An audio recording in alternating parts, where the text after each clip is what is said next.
Hello दोस्तों, जय श्री राम। मेरा नाम है खुशबू। आज मैं आप सबको कार्तिक माह में सुनी जाने वाली धर्मराज की कहानी सुनाऊंगी।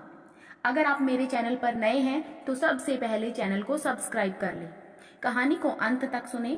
कहानी अच्छी लगे तो एक लाइक और एक शेयर एंड एक कमेंट करके मुझे सपोर्ट जरूर करें। चलिए शुरू करते हैं धर्मराज जी की कहानी। किसी गांव में एक बुढ़िया रहती थी। वह बहुत नियम धर्म से व्रत रखा करती थी। एक दिन भगवान के घर से यमदूत उसे लेने आ गए और वह उनके साथ चल पड़ी।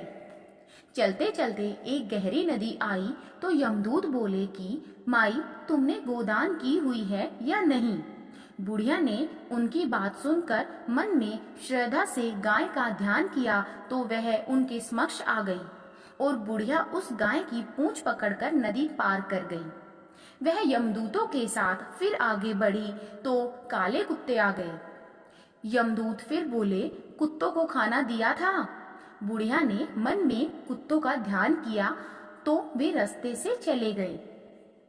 अब बुढ़िया फिर से आगे बढ़ने लगी तो रास्ते में कोए ने उसके सिर में चोंच मारनी शुरू कर दी।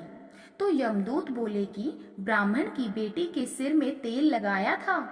बुढ़िया ने ब्राह्मण की बेटी का ध्यान किया तो कोए ने चोंच मारनी बंद कर दी।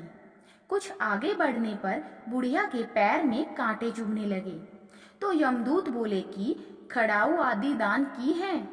बुढ़िया ने उनका ध्यान किया तो खड़ाऊ उसके पैरों में आ गई। बुढ़िया फिर आगे बढ़ी तो चित्रगुप्त जी ने यमराज से कहा कि आप किसे लेकर आए हो।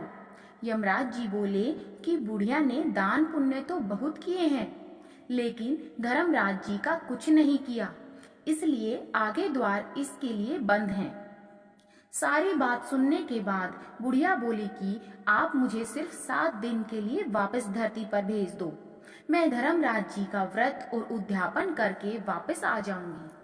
बुढ़िया माई वापस धरती पर अपने गांव आ गई और गांव वालों ने उसे भूतनी समझकर अपने दरवाजे बंद कर दिए। वह जब अपने घर गई तो उसके बहू बेटे भी दरवाजे बंद करके बैठ गए।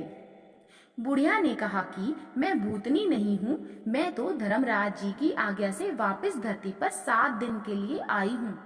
इन 7 दिनों में मैं धर्मराज जी का व्रत और उद्यापन करूंगी जिससे मुझे प्रलोक में जगह मिलेगी। बुढ़िया की बातों से आश्वस्त होकर बहू बेटे उसके लिए पूजा की सारी सामग्री एकत्रित करते हैं। लेकिन जब बुढ़िया कहानी कहती है तब वह हुंकारा नहीं भरते, जिससे बुढ़िया फिर अपनी पड़ोसन को कहानी सुनाती है और वह हुंकारा भरती है। 7 दिन की पूजा, व्रत व उद्यापन के बाद धर्मराज जी बुढ़िया को लेने के लिए विमान भेजते हैं। स्वर्ग का विमान देखकर उसके बहू बेटों के साथ सारे गांव वाले भी स्वर्ग जाने को तैयार हो गए।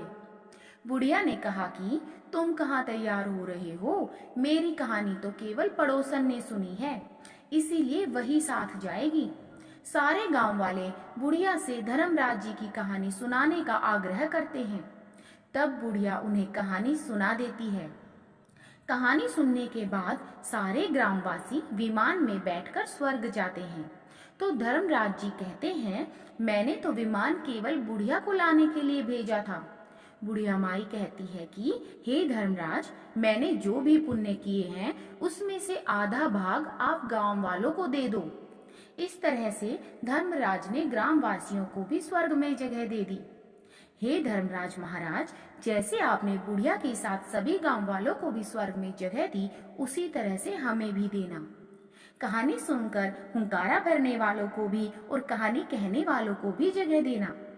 धर्मराज महाराज जी की जय। यमराज महाराज जी की जय। अगर कहानी अच्छी लगी तो चैनल को सब्सक्राइब कर दे, एक लाइक कर दे, एक कमेंट करें और नोटिफिकेशन के लिए बेल आइकन को प्रेस करना ना भूलें, ताकि इसी तरह की कथाएं आगे सुनने के लिए सबसे पहले नोटिफिकेशन आपके पास पहुंचे। धन्यवाद। हेलो दोस्तों, जय श्री राम। मेरा नाम है खुशबू।